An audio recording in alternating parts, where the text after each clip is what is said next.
Don't worry, honey. He'll upgrade from the old model soon enough. You're practically vintage at this point. Those were the exact words that came out of Sophia Chen's mouth as she adjusted her too-tight skirt in my husband's office, not knowing I was standing right outside the door. My name is Isabella Martinez. I'm 42 years old, and I work as a senior immigration attorney at Martinez & Associates here in downtown Phoenix. In that moment, listening to my husband David's 24-year-old secretary mock our 18-year marriage, something cold and calculating settled into my chest. I didn't storm in, I didn't scream. I simply pulled out my phone, started recording, and listened to every venomous word that followed. The poor thing still thinks she's relevant, Sophia continued with that grating laugh of hers. David says she's completely clueless. Once the divorce goes through next month, we can finally be together properly. You should see the ring he got me. Twice the size of that tiny thing she's wearing. David's voice was lower, harder to catch. But I heard, enough. Just be patient, Sophie. Once I transfer the assets offshore like we planned, she won't get a penny. My lawyer says the prenup is ironclad. I stood there in my $800 business suit, the one David had complimented that morning before kissing me goodbye, and felt something fundamental shift inside me. I wasn't angry. I was focused. And David Chen had just made the biggest mistake of his life by underestimating exactly what kind of woman he'd married. You see, there's something about being an immigration attorney that teaches you patience. You learn to document everything, to notice the smallest inconsistencies, to build cases methodically. And over the past 6 months, there had been so many little things about Sophia that hadn't quite added up. Let me take you back to how this all began. David and I met in law school 20 years ago. He specialized in corporate law while I focused on immigration.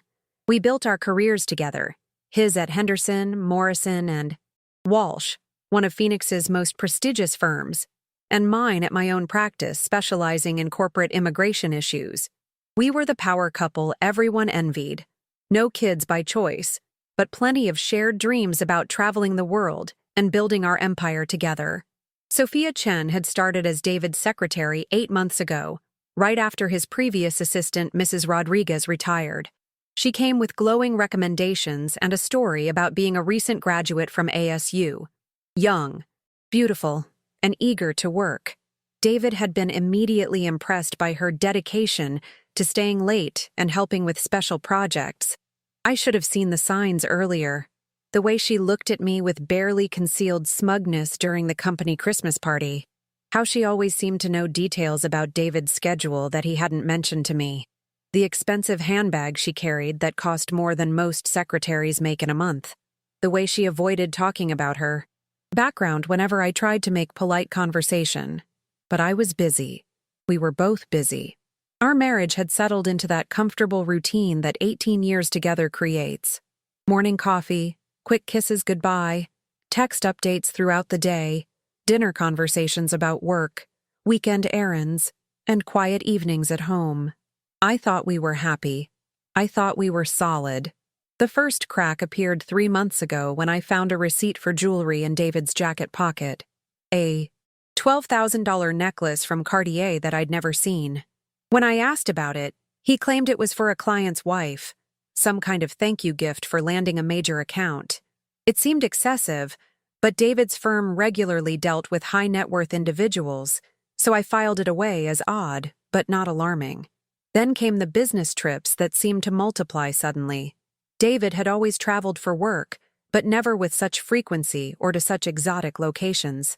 Las Vegas, Miami, New York, always for major client meetings that somehow never resulted in the big wins he promised were coming. The phone calls that ended abruptly when I entered the room. The way he'd started password protecting his laptop and phone. The sudden interest in working out and buying new clothes. The expensive cologne that wasn't for my benefit, apparently, since he only seemed to wear it to the office. Classic signs, really. But when you've been married to someone for 18 years, when you've built a life together, when you trust someone completely, your mind finds ways to rationalize the inconsistencies. David was working toward a partnership at the firm. He was stressed. He was going through a midlife crisis. Anything except what was actually happening. The wake-up call came last Tuesday morning at exactly 7:23 a.m. I was reviewing files for a complicated H-1B case when David's phone, charging on the kitchen counter, lit up with a text message. The preview was visible for just a moment before the screen went black again. "Can't wait for tonight, baby. Room 412 at the Phoenician." My hands were perfectly steady as I set down my coffee cup. My voice was completely normal when I called out to David, who was upstairs getting dressed. "Honey, your phone has a message about a meeting location. Something about room 412? Oh, it's about the Morrison account," he called back, not missing a beat. "Client staying at the Phoenician. Thanks." Babe. Such a smooth lie. So practiced. Which meant this had been going on for much longer than I'd suspected. That's when I started really paying attention. That's when the attorney in me kicked in and I began building a case. Over the next 2 weeks, I documented everything. I hired a private investigator, Marcus Webb, a former police detective who'd helped me with several immigration cases where we needed to verify suspicious relationships. I had him follow David, photograph his movements, document his meetings. The pictures Marcus showed me 3 days later were devastating.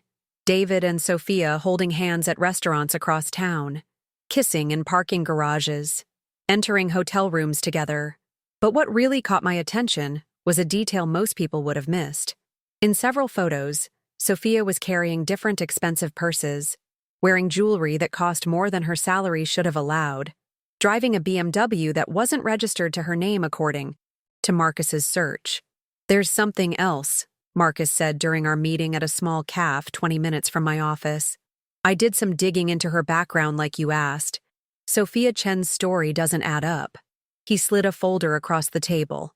"According to ASU records, no one by that name graduated from their business program in the last 3 years. The address on her employment file leads to a mailboxes, etc. location. And here's the interesting part. I found records of a Sophie Chen, different spelling, who entered the country on a tourist visa 8 months ago, right around when she started working for your husband's firm." My coffee turned cold as I read through Marcus's findings. Sophie Chen, not Sophia, had entered the United States from Canada on February 15th on a B2 tourist visa. Tourist visas explicitly prohibit employment of any kind. Working on a tourist visa isn't just against company policy, it's a federal crime. She's been using a slightly different name spelling to avoid detection, Marcus continued. "Smart, actually, but not smart enough. Her visa expired last month, which means she's not just working illegally, she's now in the country illegally." I stared at the documents in front of me. Sophie Chen, 24 years old, originally from Vancouver. No legal right to work in the United States. Definitely no right to destroy my marriage while committing federal immigration fraud.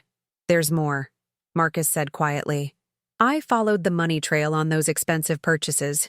The credit cards are all in your husband's name, joint accounts that he opened without your signature, which by the way might be bank fraud depending on how he handled the applications. He's been financing her entire lifestyle. As an immigration attorney, I knew exactly what this meant. As a wife, I felt the final pieces of my heart crumble into dust. But as a woman who'd built her career on methodical case preparation, I felt something else entirely. The cold satisfaction of watching my opponents make fatal errors. "Get me everything," I told Marcus. "Every document, every photo, every financial record you can legally obtain. I want a complete picture of their activities, her immigration status, and the money trail. And Marcus, this stays between us until I'm ready to move." That was 6 days ago. Since then, I've been the perfect wife. I've made David's coffee every morning, kissed him goodbye, asked about his day, listened to his lies about client meetings and business trips. I've been polite to Sophia during the few times I'd stopped by his office, even complimented her on that expensive handbag David bought her with our money. But behind the scenes, I've been building the most important case of my life. I contacted my friend Richard Torres at ICE, Immigration and Customs Enforcement. Richard and I had worked together on dozens of cases over the years, and he owed me more than few favors. I prepared a detailed report on Sophie Chen's immigration violations, complete with documented evidence of her illegal employment and visa overstay. I went through our financial records with my forensic accountant, Patricia Kim. Patricia discovered that David had not only opened unauthorized credit cards, but had also been slowly moving money from our joint accounts into investments and accounts I wasn't aware of. The total amount he'd redirected, $127,843 over the past 6 months. I consulted with Rebecca Santos, the best divorce attorney in Phoenix, who'd been a colleague of mine for over a decade. Rebecca was fascinated by the complexity of the case and agreed to represent me. She immediately began preparing restraining orders for our accounts and started the process of securing David's assets before he could complete his planned offshore transfers. And then yesterday happened. Yesterday, I walked into David's office at exactly 2:15 p.m. to surprise him with lunch, something I'd done occasionally throughout our marriage, so it wouldn't seem suspicious. I brought his favorite sandwich from the deli down the street and a smile that felt like it might crack my face. Sophia was at her desk, typing away on her computer, looking every bit the efficient secretary she pretended to be. She looked up when I walked in, and I caught something in her expression, a flicker of guilt, maybe, or annoyance at my presence. "Oh, Mrs. Chen," she said, with that fake sweet voice she used whenever David might be listening. "How lovely to see you. David's just finishing up a conference call." "No problem at all," I replied pleasantly. "I'll just wait out here with you. That's a beautiful necklace, by the way. Cartier?" Her hand went instinctively to her throat, where a very familiar $12,000 necklace rested. "Oh, this old thing? Just something I picked up. It's gorgeous. You have excellent taste. Though I imagine it must have been quite expensive on a secretary's salary." Something shifted in her expression. A hardness crept into her eyes. "I guess I'm just good at managing my money." "That's a valuable skill," I said, settling into one of the leather chairs across from her desk. "Especially in this economy. I imagine it's challenging for someone in your position. You know, being so young and just starting out. Do you have family here in Phoenix?" "Some," she said evasively, turning back to her computer. "That's nice. It's always good to have support when you're far from home. Are you originally from Arizona?" "Something like that." The evasions were getting more obvious. Good. I wanted her off balance for what came next. "You know, Sophia, in my line of work, I meet a lot of young professionals who are just starting their careers. It's impressive how well you've adapted to working in the United States. The transition from Canada must have been quite an adjustment." Her typing stopped. She looked up at me with obvious alarm. "I'm sorry, what?" "Oh, did I get that wrong? I thought David mentioned you were originally from Vancouver. Or maybe I'm thinking of someone else." The color drained from her face. I'm not sure what you mean." David's office door opened at that moment, and he stepped out, ending his call with a broad smile that faltered slightly when he saw me sitting there. "Isabella, what a nice surprise. I wasn't expecting you. I brought lunch," I said, standing and giving him a kiss on the cheek. "I hope I'm not interrupting anything important." "Never," he said, but I caught the look he exchanged with Sophia, a quick, worried glance that spoke volumes. "Actually, I was just chatting with Sophia about her background. It's so interesting to hear about different career paths. We were discussing her transition from Canada." David's smile became strained. "Oh, were you? Well, we should probably eat before the sandwiches get cold. Sophia, could you hold my calls for about 30 minutes? "Of course," she said, but her voice was tight. As we walked into David's office, I caught her reaching for her phone with shaking hands. Whether she was calling someone or just trying to look busy, I couldn't tell. But I didn't need to. Tomorrow, none of it would matter. That evening, I cooked David's favorite dinner, grilled salmon with asparagus and wild rice. We sat at our dining room table, the same table where we'd shared thousands of meals over 18 years, and talked about our days. He told me about a difficult client meeting. A lie, according to Marcus's surveillance report. He'd actually spent 2 hours with Sophia at a hotel in Scottsdale. I told him about a complex visa case I was working on. The truth, though I didn't mention which case specifically. "You know what I love about you?" David said as we finished eating. reaching across to squeeze my hand. "You're so dedicated to your work. So passionate about helping people navigate complex legal situations. Immigration law is all about details," I replied, squeezing back. "One small error, one overlooked document, one misrepresentation, and everything falls apart. People underestimate how quickly the government can act when they have solid evidence of violations. That's what makes you so good at what you do," he said. "You're thorough, methodical." "I learned from the best," I said, looking directly into his eyes. "You always told me that in law, preparation is everything. That if you're going to make a move, you better make sure you have all your pieces in place first."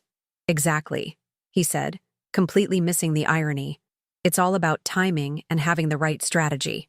After dinner, I excused myself to my home office to work on some client files. David settled in the living room with a glass of wine and his laptop, probably texting Sophia about their next rendezvous. Instead, I was putting the finishing touches on the most comprehensive legal strategy I'd ever developed. At 9:30 p.m., I made 4 phone calls. The first was to Richard Torres at ICE. "Richard, it's Isabella Martinez. I'm sending you that immigration violation case we discussed.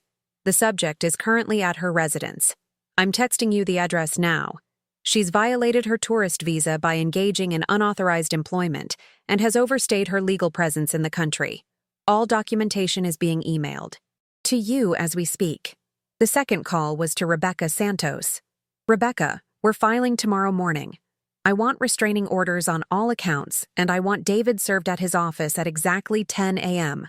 I'll be there to witness it, though he won't know that." The third call was to Patricia Kim. "Patricia, I need you to reverse those unauthorized transactions first thing tomorrow. I also need you to flag every account David has access to. If he tries to move any money after 10 a.m. tomorrow, I want to know immediately." The fourth call was to Marcus Webb. "Marcus, I need you positioned outside David's office building tomorrow morning by 9 a.m. I want photographs of everything that happens. This is the end game." I slept better that night than I had in months. The next morning, today, unfolded like a perfectly choreographed performance.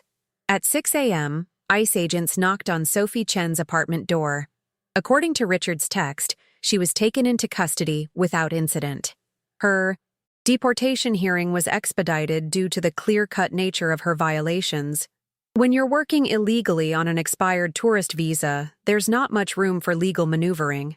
At 8:30 a.m., I kissed David goodbye as he left for work, telling him I hoped he had a wonderful day.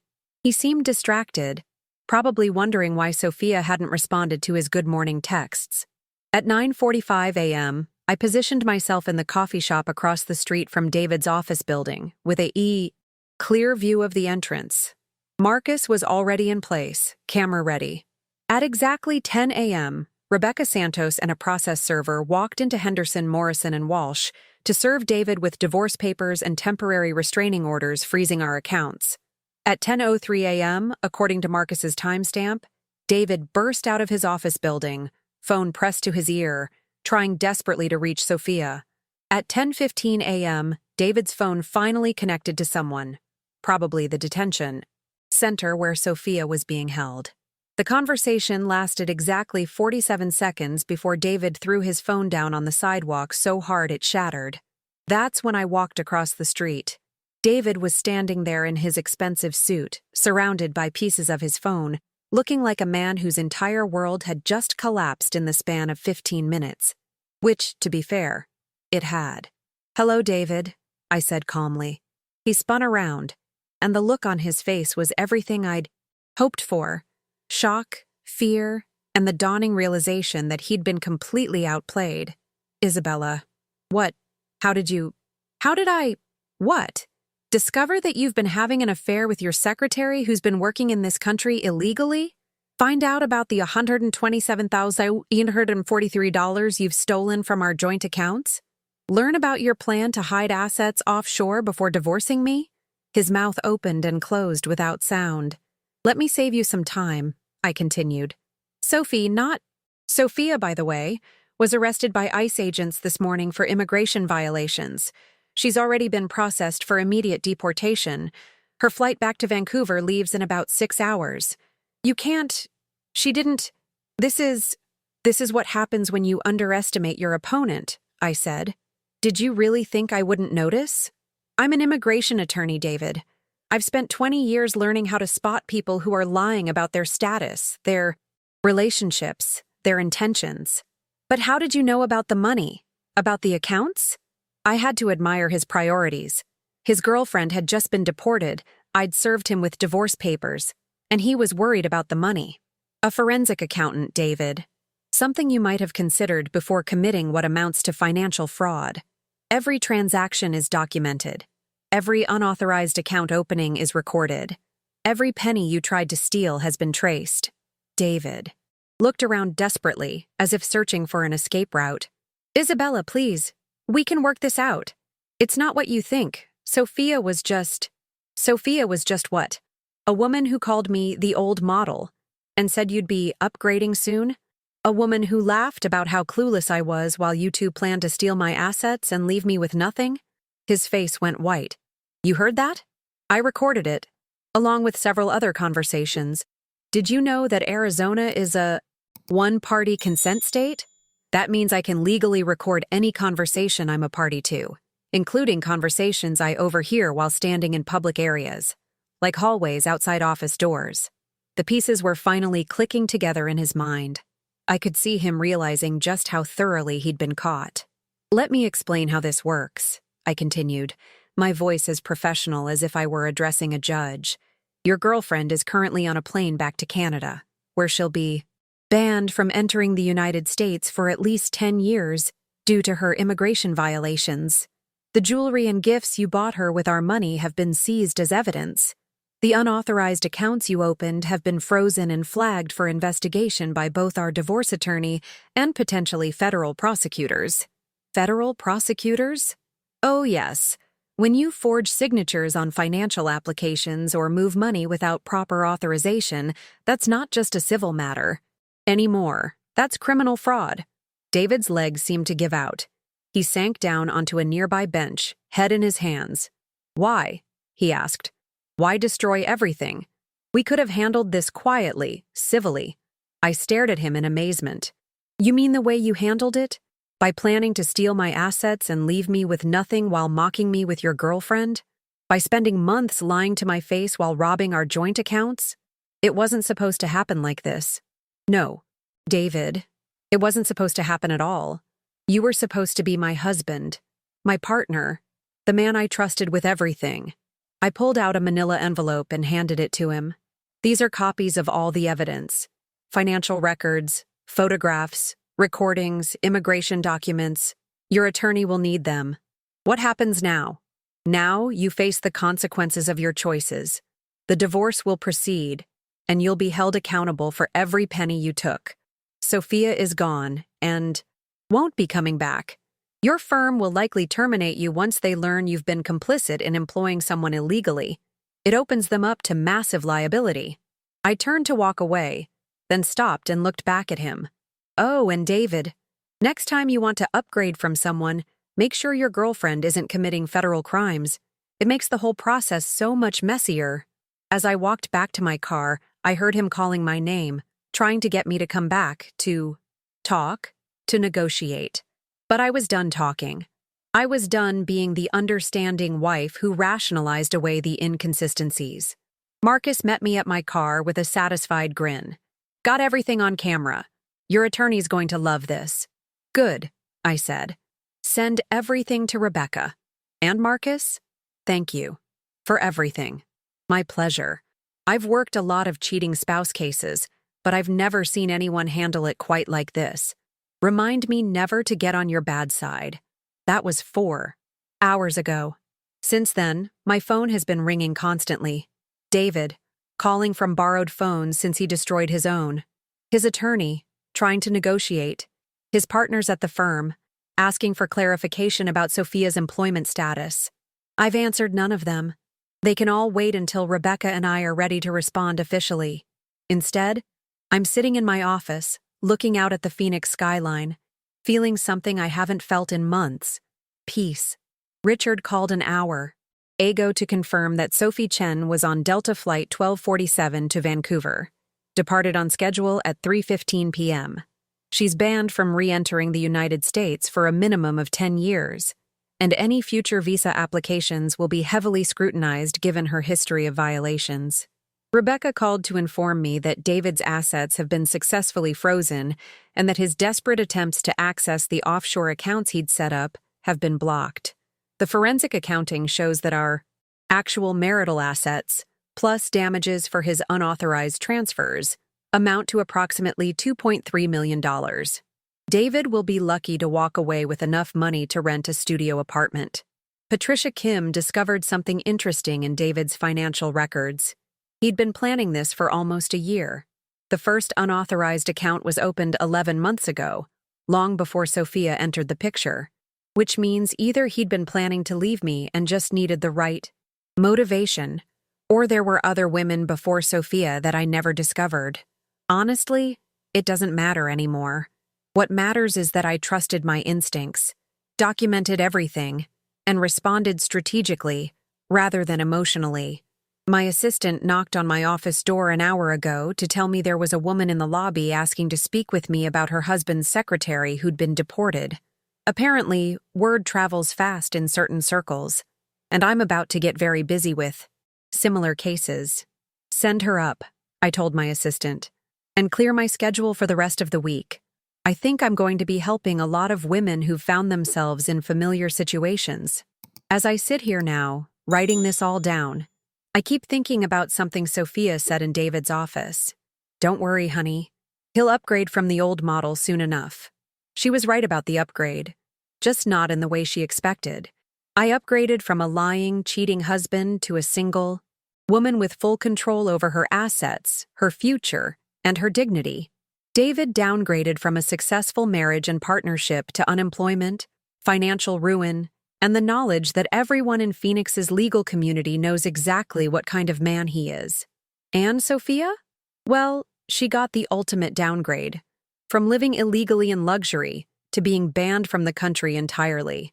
The funny thing is, throughout this entire ordeal, I never once lost my temper, never screamed, never threw anything, never had a dramatic confrontation. I simply used the skills I'd developed over 20 years of practicing law: patience, documentation, strategy, and timing. David always said I was thorough, methodical. He was right about that. He just never considered what would happen if I turned those skills against him. My phone is buzzing again. This time it's not David or his attorney. It's my friend Carmen, texting from her law firm across town. Girl, you are legendary. Half. The women in Phoenix want to hire you, and the other half want to be you. Call me when you're ready to celebrate properly. I smile and put my phone away. I'm not ready to celebrate yet. There's still too much work to do, too many details to finalize, too many other women who need help dealing with their own unfaithful husbands and illegal secretaries. But I will celebrate. Eventually. When everything is settled, when David has faced the full consequences of his choices, when I've, rebuilt the life I want rather than the life I thought I had. For now, though, I'm content to sit in my office, watching the sunset over Phoenix, knowing that tomorrow I'll wake up as a woman who refused to be discarded quietly, a woman who proved that experience, patience, and strategic thinking will always triumph over youth, arrogance, and careless mistakes. David wanted to upgrade to a newer model. Instead, he learned that some things, like integrity, intelligence, and meticulous preparation, never go out of style. And Sophia learned that calling someone the old model is particularly unwise when that someone specializes in having people deported. Karma, it turns out, doesn't always take its time. Sometimes it just needs someone with the right skills and the right motivation to help it along. The upgrade is complete.